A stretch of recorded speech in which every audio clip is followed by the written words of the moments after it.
ความรักความใคร่และความอยากเกิดขึ้นจากคนสองคนคือคู่ตัวผัวเมียสะก่อนความรักความใคร่อยากอันนี้เป็นบ่อเกิดให้เกิดปู่ย่าตายายลุงป้าอาอาวญาติสนิทมิตรสหายพี่น้องลูกหลานเหลนหล่อนโดยความรักของแต่ละคนนั้นก็คือปรารถนาให้บุคคลที่รักบุคคลที่รักที่เคารพมีความสุขมีความบ่จากไปมีความสมปรารถนาทุกอย่างบางคนก็รักปู่ย่าตายายลุงป้าน้าอาตาหรือหน้าบางคนก็รักพี่ชายน้องชายรักพี่สาวน้องสาวรักบุตรลูกชายลูกหญิงรักหลานหญิงหลานชายรักทั้งเบิดแม้กระทั่งสัตว์อันเป็นที่รักเรียกว่าความรักมันก็เริ่มก่อตัวขึ้นจากคนสองคนแหละสักก่อนจึงเกิดกลายเป็นความรักในปู่ในย่าในตาในยายพี่ป้าน้าอาลูกหลานและหล่อนในความรักนั้นบ่มีผู้ใดต้องการที่พลาดพลาดจากบุคคลอันเป็นที่รักได้เลยแต่ผู้ใดก็มีความหวังดีปรารถนาให้คงที่คงทนมั่นคงบ่ให้เปลี่ยนแปลงเป็นอื่นใดเลยนั่นแหละหัวใจของพระบรมโพธิสัตว์เจ้าทั้งหลายเห็นความรักอันนี้ที่แรกมีความรักปรารถนาในการครอบครองเอาไว้สนองตัณหาตนให้สมหวังดังใจทั้งสองคนนั่นแหละแต่เมื่อมาเห็นเหตุเมื่อไม่เห็นความจริงไม่เห็นธรรมชาติที่มันเป็นไปคือว่าถึงเราจะรักเขาเพียงใดก็ตามเราไม่อาจสามารถปกป้องความแก่ความเจ็บความตายให้กับบุคคลอันเป็นที่รักได้เลยเนี่ยเพิ่นไม่เห็นตรงนี้ฉะนั้นเพิ่นจึง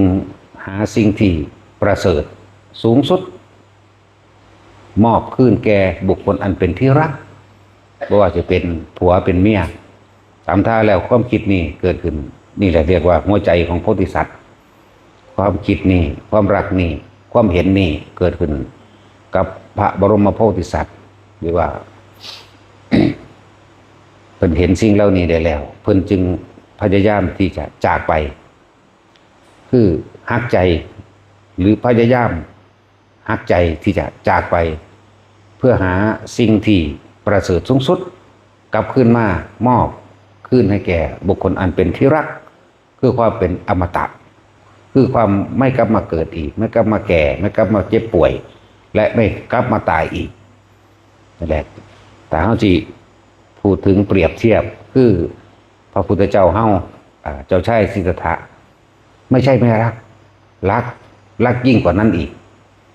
รักยิ่งกว่าที่ว่าจะมานั่งเฝ้ากันรักยิ่งกว่าจะมาค่อยปกครองหรือให้อยู่ในโอวาทรักเพื่อว่าจะหาทรัพย์สมบัติอื่นๆอันเป็นวัตถุสิ่งของเพื่ออำนวยความสะดวกความสุขอันเป็นรูปรสกลิ่นเสียงรักยิ่งกว่านั้นอีกเพราะสิ่งทั้งหลายเหล่านั้นบ่อาจสามารถที่จีรักอย่างยืนได้เลยเพิ่นจึงต้องไปแสวงหาสิ่งที่เป็นอมตะสิ่งที่ไม่ตายและเมื่อเพิ่นเข้าไปแสวงหาได้พบได้เจอได้เห็นตาความเป็นเช่นนั้นของธรรมชาติทั้งหลายคือเห็นความจริงว่าบ่มีสิ่งใดจีรังอย่างยืนบ่มีสิ่งใดที่สิเป็นอมตะใดเนี่ยเพิ่นจึงเข้าถึงความจริงอันประเสริฐสูงสุดคือพระนิพพานนั่นเองเมื่อถึงพระนิพพานแล้วเพิ่นจึงกลับขึ้นมาเพื่อที่จะนำพาบุคคลอันเป็นที่รักมีลูกมีเมียมีพ่อมีแม่ลุงป้าอาอาวปู่ย่าตายายลูกหลานเลนหล่อนเพื่อนสนิทมิตรสหายตลอดวงศาคณาญาติล่ามออกไปจนถึงบุคคลผู้อื่นที่ไม่ใช่ญาติ จึงเกิดกลายเป็นว่าพระพุทธเจ้าเฮานี่รักผู้อื่นเสมอด้วยตนรักตนเสมอด้วยผู้อื่นบ่มีความลำเอียงไม่ใช่ไม่รักเด้ที่เพิ่นไปรักที่สุดล่ะจึงไปแสวงหาธรรมเมื่อได้โมกขธรรมเมื่อได้อริยสัจคือหนทางแห่งความพ้นทุกข์จะกลับมามอบคืนให้กับบุคคลอันเป็นที่รักนี่แหละจังว่าที่เขาว่าเห็นแก่ตัวหนีออกไปหาความสุขเฉพาะตนที่จริงบ่แม่นเลย เมื่อเพิ่นไปถึงบรมสุขเรียกว่าสันติบท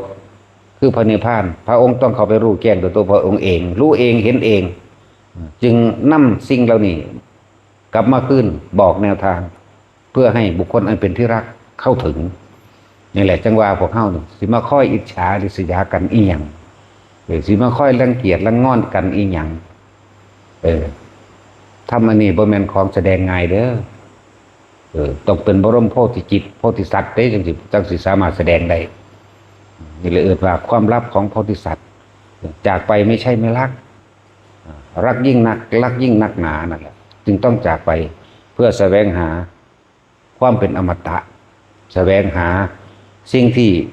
ไม่ต้องเกิดไม่ต้องแก่ไม่ต้องเจ็บไม่ต้องตายไม่ต้องพลัดพรากอีกไม่ได้ว่าแต่ละคนที่หาฟังยากเด้อทัศนคติอันนี้ความเห็นอันนี้บ่แม่นว่าให้แสดงได้ง่ายๆเด้บ่แม่นบ่รักนั่นแหละเพิ่นจึงเริ่มต้นความรักจากบุคคลสองคนก่อนรักเพราะหึงหวงรักเพราะเอาไว้สนองตัณหาตนเองแหละแต่ว่าธรรมชาติบ่อาจสามารถที่สิเป็นไปดังที่เฮาต้องการได้ไม่อยากให้เขาแก่นี่ไม่อยากให้เขาเจ็บไม่อยากให้เขาป่วยอยากให้เขาจีรังยังยืนอยู่เช่นนั้นเหมือนคนอายุ20 ปีก็อยากให้ผัวให้เมียนั่น20 ปีอยู่เช่นนั้นเหมือนเฮาเห็นปู่ย่าตายายของเฮาเองอยากให้อยู่คงเดิมเช่นนั้นบ่อยากให้เจ็บบ่อยากให้ปวดบ่อยากให้จากบ่อยากให้ตายแต่มันก็บ่เป็นเช่นนั้นมันจำเป็นไปตามธรรมชาติของมันนั่นแหละเพิ่นจึงต้องแสวงหาสิ่งเหล่านี้ออกมาเพื่อที่จะมอบความรักนั้นกลับคืนแต่แล้วเพื่อให้บุคคลผู้นั้นเดินตามทางที่เพิ่นไปค้นพบอย่างว่าบ่แม่นธรรมดารักที่ยิ่งกว่ารักเหนือความรักทั้งปวงเข้าไปอีกมันจึงเกิดกายจะเว้าว่าเมตตาจะเว้าว่ารักจะเว้าว่าเมตตาจะเว้าว่าอีหยังก็หาคำเปรียบเปรยได้ยากนะพวกเฮาคือพวกเฮาหักลูกเฮาพยายามแสวงหาทรัพย์สมบัติเงินทองเพื่อให้เขาอยู่สุขสบายได้แต่ว่าเป็นหยังคือบ่หาความที่ไม่แก่ไม่เจ็บไม่ปวดไม่ตายนี่เขาให้เขาลองเบิ่งนะแต่สิ่งทั้งหลายทั้งปวงเรานั่นที่เฮาหาไปสุดท้ายเขาไม่จากเราก็ต้องจากเขานี่ความบ่จีรังยั่งยืนของธรรมชาติสิมาฆ่าหยังสิมาอิจฉาริษยากันหยังพระพุทธเจ้าสละตัวเองมากเลยทุกพระองค์เลยนั่นแหละที่สินำสิ่งเหล่านี้อันที่ยิ่งกว่ารักถือว่าเมตตากันยังบ่ท่านได้สมค่านะยิ่งกว่านั้นอีกแต่ทั้งว่าพวกเฮานั้นบ่อาจสามารถที่จะป้องกันความแก่ความเจ็บความป่วยความพัดพรากจากสิ่งอันเป็นที่รักปู่ย่าตายายเขาก็ต้องพัดพรากพ่อแม่เขาก็พัดพรากผัวเมียเขาก็ต้องพัดพรากลูกเต้าหลานเขาก็ต้องพัดพรากเขาสามารถป้องกันให้เขาบ่ต้องพัดพรากกับเขาได้บ่ได้เลยมันบ่เป็นเช่นนั้นมันจำเป็นดังเช่นที่มันเป็นคือธรรมชาติมีความเกิดเป็นธรรมดามีความดับเป็นธรรมดาถ้ารักเขาจริงๆจงนำหนทางอันนี้อมตะมหานิพพานอันนี้ไปมอบให้แก่เขาไปแสดงแก่เขาและจึงบอกว่าเฮ้านั่นบ่ยองไผเราจะขนาบแล้วขนาบอีกตีด้วยเมตตาจากบอกมันเป็นแบบนี้หรือประหัตประหารโดยเมตตาเนี่ยที่กินข้าวในยังบ่ได้สมนะแต่ทุกคนก็พึ่งสำรวมระวังและสังวรในตัวเองพวกเจ้าหักลูกหักหลานพวกเจ้าเองคือบ่ป้องกันไว้มันเจ็บมันปวดมันป่วยคือบ่ป้องกันไว้มันตายได้ ป้องกันเด้จากกว่าละนั่นแหละที่มันเหนือยิ่งกว่านั้นเข้าไปอีกหากมันทำใดมันก็ต้องตายคือเราและเฮาก็ต้องตายจากมันหรือมันก็ต้องตายจากเฮาหาสิ่งอันประเสริฐสูงสุดให้เขาแล้วถ้าเขาไม่ทำเราก็ทำอะไรกับเขาไม่ได้ปล่อยต่างหากล่ะพุทธเจ้าเกิดมาหลายพระองค์แล้วเพื่อจะนำสิ่งเหล่านี้หนทางอมตะหนทางคือพระนิพพานนี่แหละเพิ่นก็สอนโดยวิธีง่ายๆเองแต่เขาบ่ทำเราก็ทำอะไรกับเขาไม่ได้เนี่ยจึงบอกว่ามันเหมือนกับคล้ายกับว่าเห็นแก่ตัวแต่ที่จริงแล้วไม่ได้เห็นแก่ตัวเด้อคนไปนิพพานเนี่ยเพื่อที่จะไม่กลับมาเบียดเบียนทำร้ายกันอีกเด้นั่นแหละเอาพอ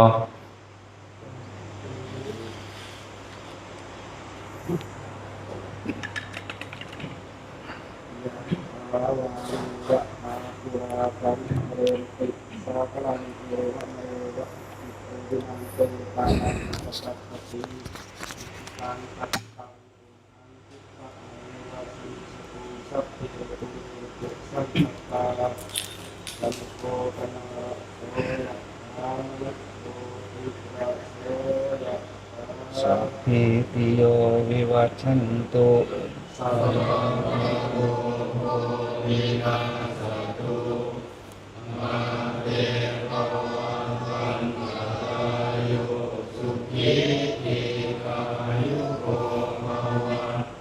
อาภิวาทนาสิริสนิจังพุทธาปัจจายิโนยัตถารุธัมมาวันติอายุวันโนสุขังวะตุสัพพมังคะลัง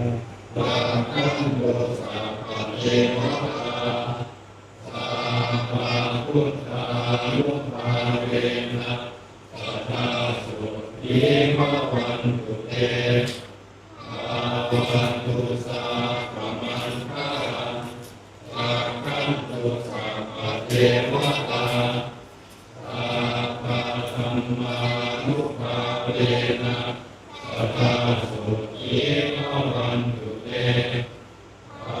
วันตุสัพพมังคะลังวะคันโตสัพพะเทวตาสัพพะสังฆานุภาเวนะสัทธาสุขีภวันตุเต